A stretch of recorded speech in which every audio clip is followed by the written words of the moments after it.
नमस्कार दोस्तों, मैं फिर हाजिर हुई आपके लिए एक नया वीडियो लेकर। तो दोस्तों, आज के वीडियो में जो मैं बात करने वाली हूँ वो बात करने वाली हूँ कि ज्योग्राफी के लिए नोट्स कैसे बनाए जाएं अगर आप यूपीएससी सीएससी की प्रिपरेशन कर रहे हैं तो दोस्तों, कुछ भी बताने से पहले मैं आपको ये बता देना चाहती हूँ कि जो भी मैं इस वीडियो में बताने वाली हूँ वो मेरा पर्सनल ओपिनियन है। हो सकता है किसी और चैनल पर कोई और तरीका दिया हो कि किस तरीके से नोट्स बनाए जाते हैं ज्योग्राफी के। तो यहाँ पर डिपेंड करता है कि आपको इस वीडियो को फॉलो करना है या नहीं करना है। तो दोस्तों, चलिए शुरू करते हैं हमारा आज का वीडियो। देखिए दोस्तों, ऐसा है कि हर वो पर्सन पे डिपेंड करता है कि किस तरीके से नोट्स बनाए जाते हैं। तो देखिए, कुछ लोग फ्लो चार्ट से नोट्स बनाते हैं, कुछ लोग पॉइंट वाइज नोट बनाते हैं, कुछ लोग माइंड मैप से नोट बनाते हैं, कुछ लोग बहुत सारे डायग्राम्स के साथ नोट बनाते हैं। तो ये पर्सन टू पर्सन डिपेंड करता है कि वो किस तरीके से नोट्स बनाता है। अगर आपका भी कोई तरीका है तो आप उसको फॉलो कर सकते हैं, क्योंकि देखिए, आखिरकार जो नोट्स है वो आपको ही पढ़ने हैं। मेन जो मकसद होता है नोट्स बनाने का वो ये होता है कि लास्ट में आपको वो चीज समझ आए। तो देखिए दोस्तों, अब मैं कैसे नोट्स बनाती हूँ वो मैं आपको बता देती हूँ। तो देखिए, क्या सबसे पहले कोई भी सब्जेक्ट, जैसे कि हम ज्योग्राफी की बात कर रहे हैं, तो सबसे पहले जो जरूरी होता है वो जरूरी होता है सिलेबस। कुछ भी बुक उठाने के पहले सबसे पहले जो आपको करना है, सिलेबस को पढ़ना है। क्या क्या टॉपिक्स दिए हुए हैं, क्या क्या इंपॉर्टेंट टॉपिक्स हैं, क्या क्या जो पॉइंट्स हैं, इसके जो सब टॉपिक्स हैं वो कवर कर रहा है। तो सबसे पहले आपको जो करना है, सिलेबस बनाना है। तो आप किसी भी कॉपी में बना सकते हैं जो पॉइंट्स है सिलेबस के वो। तो देखिए, यहाँ पे मैंने बनाया हुआ है modern India, Asian, medieval, art and culture, geography, international relation, environment, polity, science and technology, Indian economy और एक्सटर्नल सेक्टर।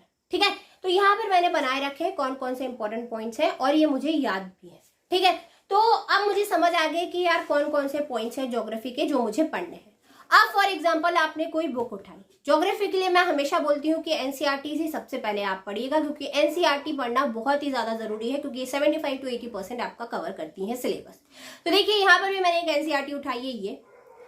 ये जो एनसीईआरटी है, सामाजिक विज्ञान समकालीन भारत 1 कक्षा 9 के लिए भूगोल की पाठ्य पुस्तक है। तो सबसे पहले जो आपको करना है वो करना है, इसकी रीडिंग करना शुरू करना है। ठीक है, अब आप जब इसकी रीडिंग करना शुरू करोगे तो आपको क्या करना है, क्योंकि आपको पता है कि कौन से टॉपिक्स इंपॉर्टेंट है, आपको क्या करना है, जो आपको लाइन इंपॉर्टेंट लगती है कि क्या आ सकता है, तो आप क्या करना है, अंडरलाइन करते हुए स्टार्ट चलना है। ठीक है, जब आप अंडरलाइन करते हुए चलोगे, उसके साथ ही साथ आप क्या कर सकते हो, अगर चाहो तो नोट्स बना सकते हो, या फिर चाहो तो जब आप सेकंड रीडिंग करोगे, जब आपको अच्छे से समझ आ जाएगा, तब आप नोट्स बना सकते हो। ठीक है, अब देखिए, ज्योग्राफी में क्या होता है, ज्योग्राफी में ये होता है कि आपको इंटरनेट की या फिर यूट्यूब वीडियोस की सहायता लेनी होती है।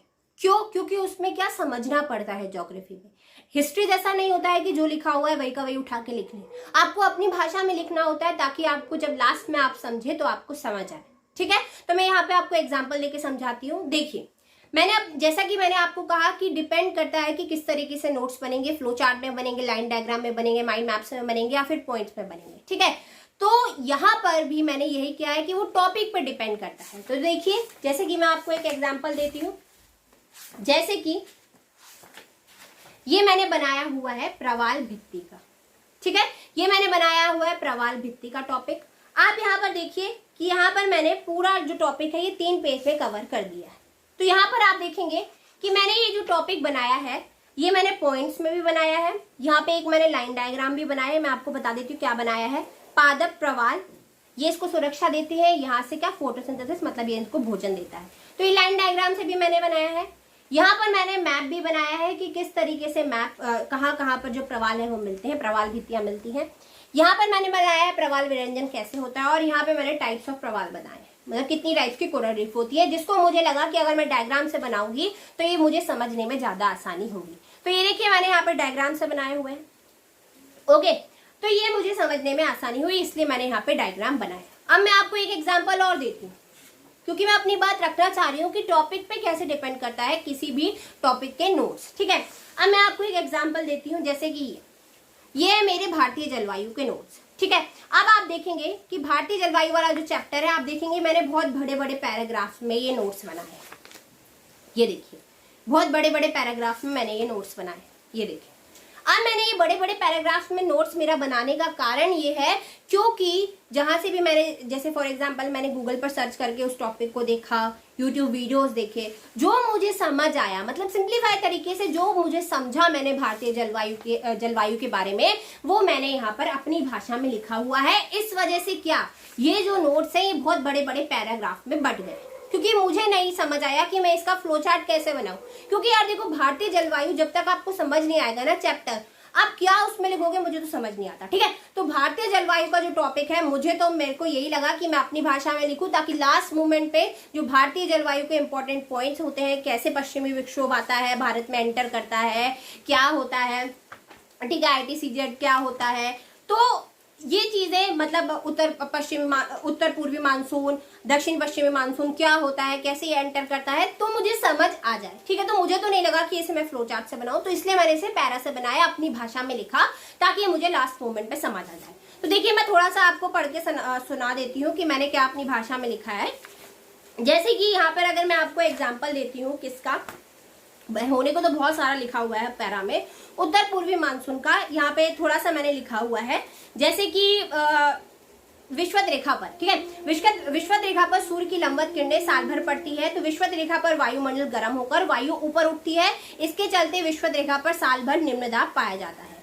विषुवत रेखीय निम्न दाब के क्षेत्र को भरने के लिए दोनों गोलार्धों में से, ये देखिए मैंने डायग्राम भी बनाया हुआ है, जो पवनें आती हैं, ठीक है, क्या होता है, क्या लिखा था, विषुवत रेखा निम्न दाब के क्षेत्र को भरने के लिए दोनों गोलार्धों से क्या होता है, जो हवाएं चलते लगती है, इन हवाओं को व्यापारिक पवनें कहते हैं। अर्थात ये 0 डिग्री विषुवत रेखा तक प्रवाहित होती हैं, तो ये पवनें सीधी ना जाकर पश्चिमी दिशा की ओर प्रवाहित होती हैं। ऐसा इसलिए होता है क्योंकि फेरेल के नियम के अनुसार हवाएं उत्तरी गोलार्ध में अपनी दाईं ओर और दक्षिणी गोलार्ध में अपनी बाईं ओर मुड़ जाती हैं। इसका परिणाम यह होता है कि दोनों गोलार्ध में व्यापारिक पवनें पश्चिमी दिशा में रुख कर लेती है। इसके परिणाम स्वरूप उत्तरी गोलार्ध में व्यापारिक पवनों की दिशा जो होती है उत्तर पूर्व से दक्षिण पश्चिमी हो जाती है, और दक्षिण गोलार्ध में पवनों की जो दिशा होती है दक्षिण पूर्व से उत्तर पश्चिमी हो जाती है। और मैंने यहाँ पर क्या लिखा है, उसी को समझने के लिए एक डायग्राम बना लिया है कि किस तरीके से पवनें आती हैं।